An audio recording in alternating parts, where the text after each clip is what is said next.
Sejam bem-vindos a mais uma lição da carta de Paulo aos Efésios.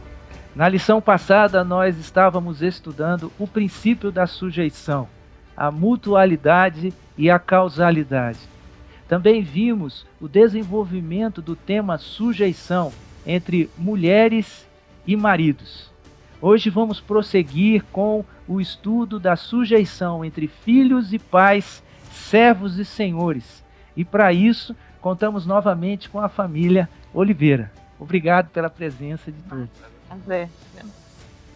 Eu queria iniciar dentro desse assunto de sujeição entre filhos e pais, lembrando como era a cultura na época de Paulo, a família nos tempos bíblicos.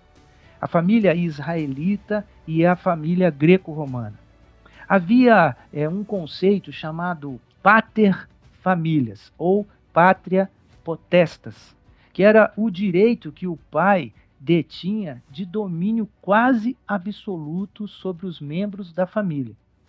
O pátria familias, ou pátria potestas, ele detinha a palavra final. O pai tinha a última palavra. Ele tinha o domínio sobre todo o patrimônio da família, o poder para libertar os seus escravos. Ele detinha o poder de rejeitar um filho ou mesmo vender um filho como escravo. O pai, ele tinha o poder de vida e de morte sobre os membros da família. O poder de aprovar ou rejeitar o casamento dos filhos. O pai era o único com capacidade legal plena para celebrar contratos válidos e todos os membros da família deviam obediência ao pai. Cada família, cada agregado familiar possuía apenas uma pessoa com esse pátria potestas, esse poder pátrio. Os filhos adultos permaneciam sob a autoridade enquanto este pai vivesse. E os filhos, homens adultos, só adquiriam este poder após a sua morte.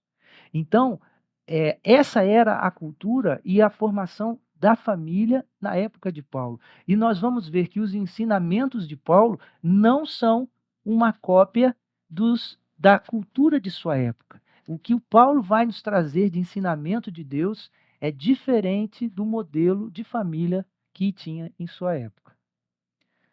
Então, professor, nesse contexto, qual seria o dever dos filhos, né? O que quer dizer de fato obediência, honrar pai e mãe? Qual seria o nosso papel? Paulo vai falar isso no capítulo 6, no verso 1.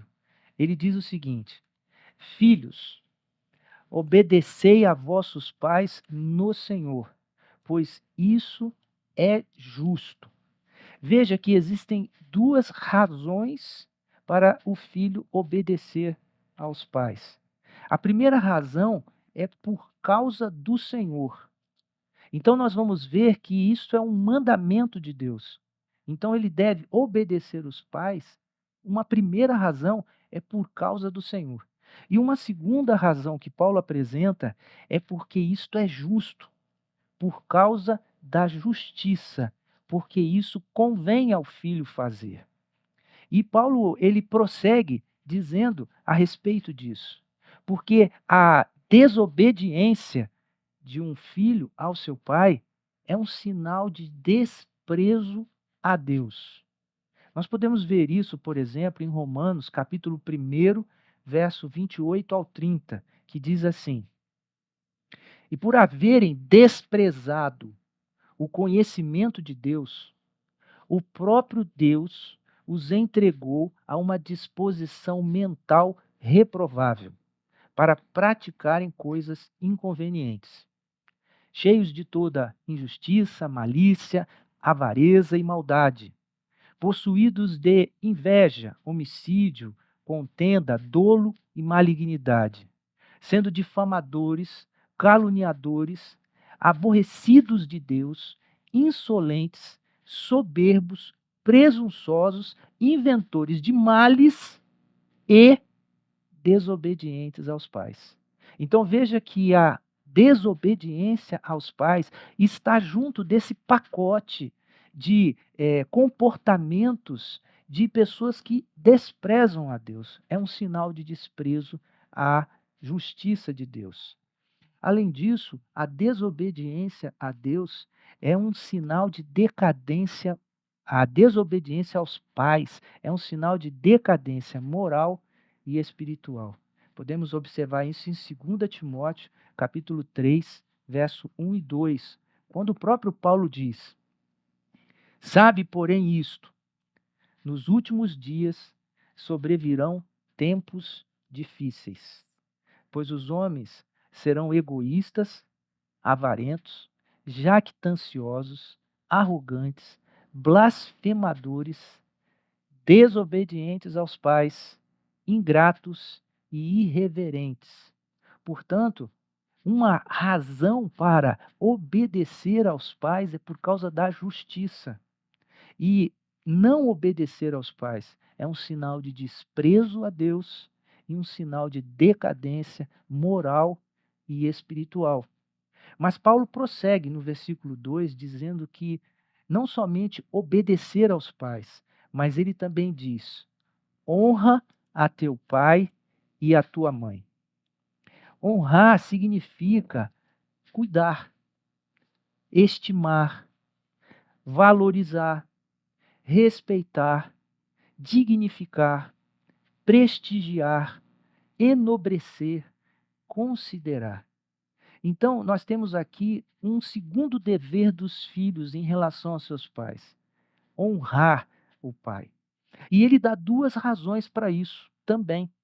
Ele vai dizer no verso 2 e no verso 3: honra a teu pai e a tua mãe, que é o primeiro mandamento com promessa, para que te vá bem e sejas de longa vida sobre a terra. Então, a primeira razão para você honrar seus pais é a razão do mandamento de Deus. Há um mandamento para isso. E a segunda razão é que esse mandamento possui uma promessa de longa vida sobre a terra.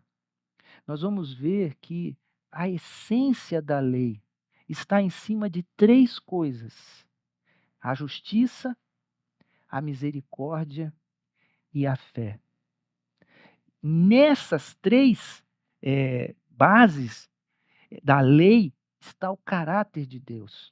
Portanto, com relação a este mandamento, nós devemos continuar seguindo este mandamento, porque revela o caráter de Deus, a justiça, a misericórdia e a fé. E aqui é justo que o filho obedeça aos seus pais. Em Provérbios, capítulo 6, do verso 20 até o verso 23, nos dá essa razão. Meu filho, obedeça aos mandamentos de seu pai e não deixe de lado a instrução de sua mãe. Guarde as palavras deles em seu coração e amarre-as em seu pescoço. Quando você andar, os conselhos de seus pais o guiarão. Quando dormir, eles o protegerão. Quando acordar, eles o orientarão.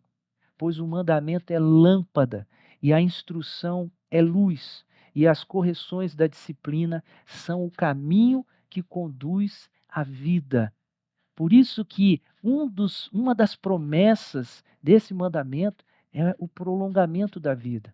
Provérbios 10, capítulo 10, verso 27, vai dizer: o temor do Senhor prolonga os dias da vida, mas os anos dos perversos serão abreviados. Professor, em relação aos pais, né, uma vez que Paulo já falou dos filhos, qual seria então aí agora a obrigação de nós, né, como pais, na orientação dos filhos? Perfeito. Paulo vai explicar isso no capítulo 6, a partir do verso 4, quando ele diz: e vós, pais, não provoqueis vossos filhos a ira, mas criai-o na disciplina e na admoestação do Senhor. Veja nesse versículo interessante que tem algo para não fazer e algo para fazer. O que o pai não deve fazer? Ele não deve motivar, não deve produzir, não deve provocar, não deve promover a ira em seus filhos. Ele não deve instigar o seu filho à ira com provocações, com regras rígidas que não fazem sentido, apenas no sentido de provocação. Mas o que ele deve fazer? Ele deve corrigir, disciplinar, instruir, aconselhar no Senhor. É interessante quando se fala em disciplina, logo se pensa em castigo. Mas disciplina não é castigo somente. Disciplina também não é só seguir regras. O pai tem o dever de desenvolver o filho, para que o filho possa crescer no conhecimento do Senhor. E a disciplina, ela é um ensino de uma forma organizada e perseverante para se atingir um objetivo. Só uma pessoa que tem disciplina é capaz de ter foco e perseverança para alcançar resultados. E os pais têm esse dever de passar para os seus filhos instruções de como eles podem atingir eficientemente os resultados que é no Senhor, aprendendo as instruções a respeito da vida. Mas Paulo também prossegue falando agora da sujeição entre servos e senhores. E na época de Paulo, havia uma situação de escravidão. A escravidão ocorria no mundo daquela época, tanto em Israel quanto no Império Romano. A escravidão foi uma prática comum nas sociedades daquele tempo, né? Pela lei de Israel, haviam diversas maneiras como uma pessoa podia se tornar um escravo. Poderia ser uma escravidão voluntária, dito em Levíticos, capítulo 25, verso 39. Poderia ser uma escravidão por dívida, que é citado em Êxodos 22, versículo 3, Neemias, capítulo 5, verso 1 a 5, ou 2 Reis, capítulo 4, verso 1. Também poderia ser uma escravidão por venda. Pessoas estrangeiras eram vendidas como escravo. Nós podemos ver isso em Levíticos 25, nos versos 44 ao 46. E havia também a escravidão por motivo de ser prisioneiro de guerra. Havia então vários motivos por que uma pessoa poderia se tornar escrava. A lei judaica, ela continha dispositivos de proteção aos escravos hebreus. Nós vemos isso em Êxodo, capítulo 21, verso 1 ao 11, ou Levíticos 25, versos 39 ao 55, ou mesmo Deuteronômio 15. Mas apesar da lei proibir a crueldade contra os servos, fato é que muitos senhores podiam dar um tratamento brutal ao seu escravo. Havia então a escravidão em Israel. E havia muito mais a escravidão no Império Romano. A escravatura na sociedade antiga, ela difere da escravatura que nós vimos nas Américas. Porque naquela época a escravatura era pessoal, na época do Império Romano. Não era racial, como nós vimos aqui nas Américas. E a economia romana, ela era totalmente baseada no trabalho escravo, na produção de bens e serviços. Para a cidade de Roma, a população escrava ela foi estimada em cerca de 2 a 3 milhões, eram mais de 30% da população de Roma. E em todo o Império Romano, a população de escravos chegava a 5 milhões, que era 10 a 15% da população do Império Romano. Isso significa que a escravidão era um sistema que fazia funcionar toda a sociedade. Por isso, Paulo vai direcionar também as suas instruções com relação à sujeição entre escravos e senhores. Professor, o senhor explicou a diferença entre a escravidão romana, da servidão, e a escravidão que aconteceu aqui nas Américas. Só que ambas, hoje em dia, são incomuns, ou até não existem mais. Então, como traduzir para os dias atuais essa servidão? De fato, a escravidão nos dias atuais é crime. mas nós podemos traduzir essas orientações que Paulo está dizendo com relação, por exemplo, ao patrão e ao empregado, a Sim. alguém que está sob uma autoridade e aquele que exerce autoridade sobre alguém. Inclusive, Efésios, capítulo 6, verso 5, Paulo vai prosseguir com a instrução dizendo o seguinte: quanto a vós outros, servos, obedecei a vosso Senhor segundo a carne, com temor e tremor, na sinceridade do vosso coração, como a Cristo. Observe nesse texto, por exemplo, que é um Senhor segundo a carne, porque, na verdade, existe agora o verdadeiro Senhor. O servo ou o empregado ou aquele que está sob a autoridade, ele, na verdade, é servo de Cristo. E ele deve obedecer a esse Senhor, segundo a carne, com temor e tremor e com sinceridade, como ele serve a Cristo. Então, veja que existe aí uma nova forma de encarar este relacionamento. Nos versos 6, 7 e 8 desse capítulo, Paulo vai dizer: não servindo à vista, ou seja, apenas por aparência, como para agradar, mas como servos de quem? De Cristo, fazendo de coração, com sinceridade, a vontade de Deus. No verso 7, ele vai dizer: servindo de boa vontade. O que é servir de boa vontade? É servir com presteza, com disposição, com prestatividade, servindo de boa vontade, como ao Senhor e não como a homens. No verso 8, ele diz: certos de que cada um, se fizer alguma coisa boa, receberá isso outra vez do Senhor, quer seja servo, quer livre. Então veja que, neste caso, o que Paulo nos orienta é que nós devemos servir em sinceridade como servos de Cristo, servir de boa vontade como ao Senhor. É difícil quando você tem um funcionário ou alguém que está sob a sua liderança e ele não faz as coisas de boa vontade, ele não faz as coisas com sinceridade, mas ele apenas tem uma relação com aquela autoridade que é uma relação apenas de aparência. E não deve ser assim o cristão, a quem ele está debaixo de alguma autoridade. Ele deve fazer isso na certeza de uma recompensa, mas não de uma recompensa desta pessoa humana, mas da obediência que ele tem ao servir ao Senhor. E outra coisa importante que a gente encontra é a relação entre servos perversos e senhores cristãos, ou patrões que não são bons patrões e patrões que são patrões cristãos.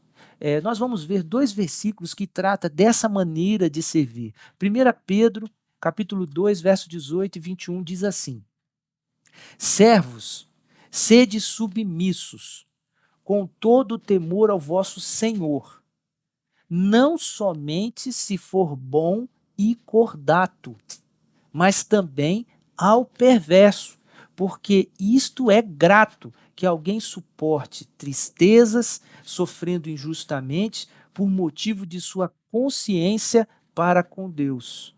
Porquanto para isto mesmo fostes chamados, pois que também Cristo sofreu em vosso lugar, deixando-vos exemplo para seguirdes os seus passos.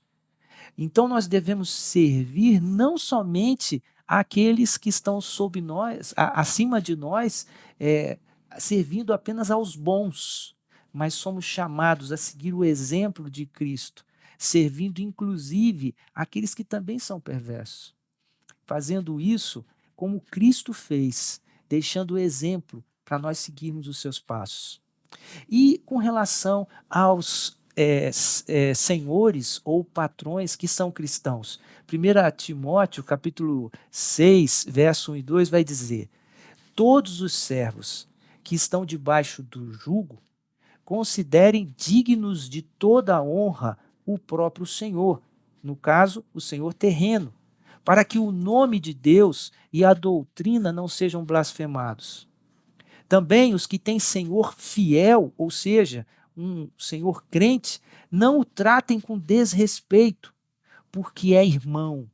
Pelo contrário, trabalhem ainda mais, pois ele que partilha do seu bom serviço é crente e amado, ensina e recomenda essas coisas. Então veja como que deve ser nosso relacionamento de sujeição a uma pessoa a quem nós estamos servindo, seja ela uma pessoa perversa ou seja ela um cristão.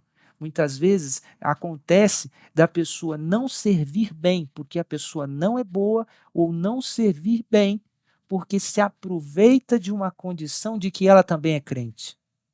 E isso não é o que as Escrituras nos ensinam. Mas, professor, na posição de empregador, né, desse líder, que tem essas pessoas que estão sobre as suas ordens, qual é a orientação que Paulo dá aos empregadores, que seriam similares aos senhores? Né? Aqueles que têm autoridade, Aqueles né, que têm autoridade sobre nós. Paulo vai falar isso no versículo 9 do capítulo 6. E vós, senhores, de igual modo procedei para com eles, deixando as ameaças. Veja que importante é que de igual modo procedei. Isso é completamente revolucionário, porque não se podia pensar e nem cogitar essa possibilidade.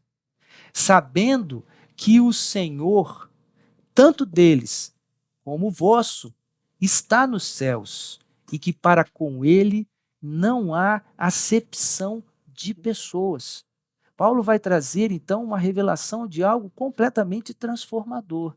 A de que não importa a sua condição social, nós crentes somos propriedades do Senhor. Então não faz diferença se eu sou subordinado ou se eu sou patrão. Deus não faz acepção de pessoas. Em Filemon, capítulo 1, verso 16, Paulo vai dizer que nós não devemos tratar, ali no caso, Filemon, como escravo.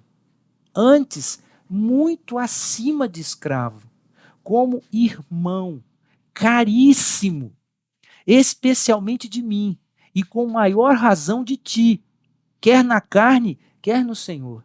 Perceba que ali, naquela situação, nós estamos falando de um senhor e de um escravo, e Paulo orienta que ele deveria tratar aquele escravo muito acima de um escravo, como irmão caríssimo. Isso é completamente revolucionário e transformador. Então, essas são as orientações de Paulo com relação à sujeição entre filhos e pais e entre servos e senhores. Eu agradeço a presença da família Oliveira, as perguntas que fizeram, e nós vamos passar agora a uma próxima reflexão sobre tudo isso que nós falamos até aqui, refletindo um pouco sobre as implicações de tudo isso que Paulo está falando. Muito bem. A gente agradece, professor. Obrigado, professor. Obrigado.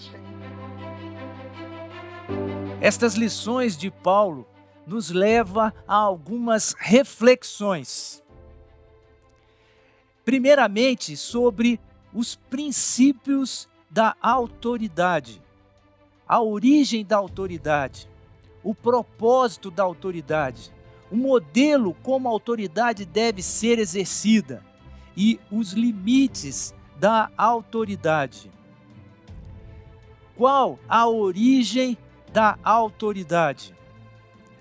Em Romanos capítulo 13, verso 1, lemos: porque não há autoridade que não proceda de Deus, e as autoridades que existem foram por eles instituídas. Observe que não existe autoridade própria de fato, mas apenas uma autoridade delegada por Deus, porque é Deus quem possui toda a autoridade. E qual é o propósito da autoridade. Lendo alguns versículos, podemos perceber este propósito. Romanos capítulo 13, verso 1 e verso 4. Que todos estejam sujeitos às autoridades superiores. E por que razão? Pois a autoridade é ministro de Deus para o seu bem. Em Hebreus capítulo 13, verso 17 diz: obedeçam aos seus líderes e sejam submissos a eles. E por que razão? Pois zelam pela alma de vocês, como quem deve prestar contas.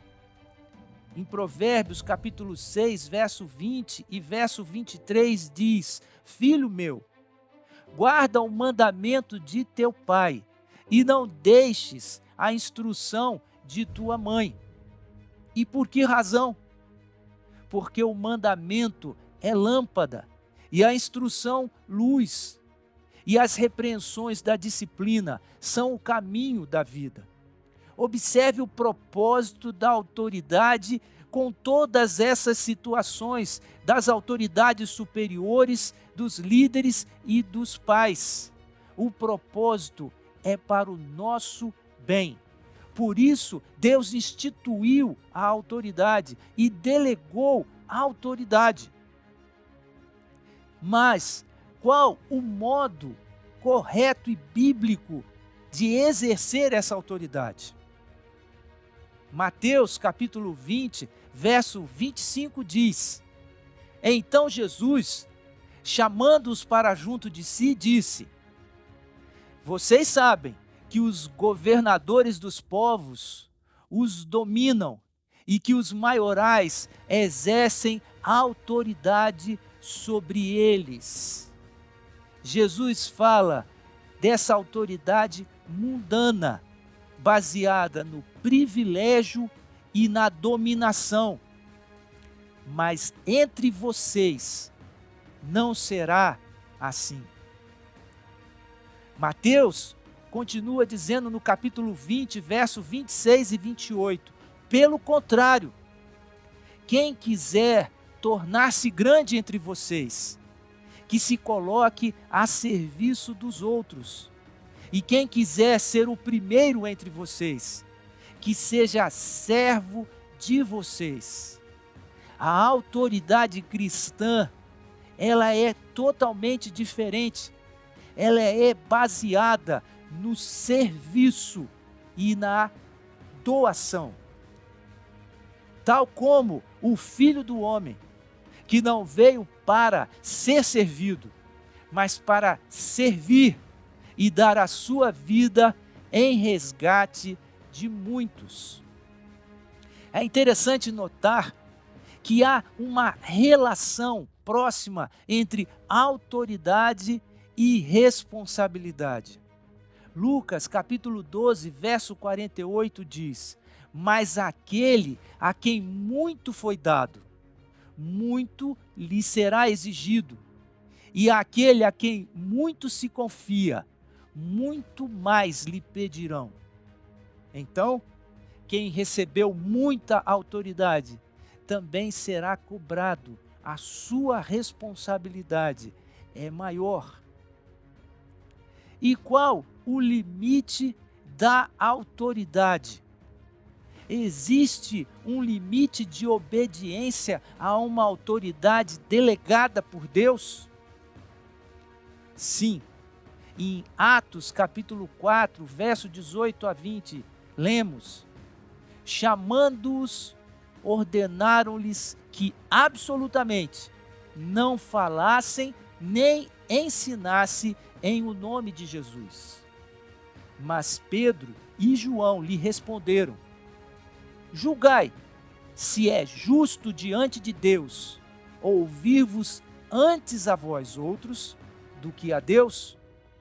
Pois nós não podemos deixar de falar das coisas que vimos e ouvimos. Atos capítulo 5, verso 28 e 29 diz: dizendo: expressamente vos ordenamos que não ensinasseis nesse nome.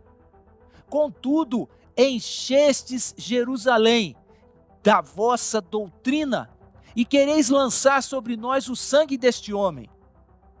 Então, Pedro e os demais apóstolos afirmaram: antes importa obedecer a Deus do que aos homens. Quando uma autoridade delegada, no exercício de sua autoridade, quer nos colocar contra a autoridade de Deus, antes importa obedecer a Deus do que aos homens. Um outro princípio importante e uma reflexão que devemos fazer nessa lição é a respeito da igualdade em Cristo. Nós lemos nas lições anteriores como que o pecado produziu separação, produziu inimizade, produziu hostilidade. Inimizade entre raça, inimizade entre sexo, entre condição social e até mesmo de preceitos legais. Isso é consequência do pecado. Mas em Colossenses capítulo 3, verso 11, Paulo diz: nessa nova vida já não há diferença entre grego e judeu, circunciso e incircunciso, bárbaro e cita, escravo e livre, mas Cristo é tudo e está em todos. Observe o que Paulo está nos dizendo nas lições anteriores. Primeiramente, nos falou de uma novidade de vida. Depois nos falou de uma novidade, de uma comunidade de fé, onde há diversidade de dons, mas devemos preservar a unidade. Agora, nesta lição, Paulo nos fala de uma unidade numa comunidade familiar, uma nova comunidade familiar.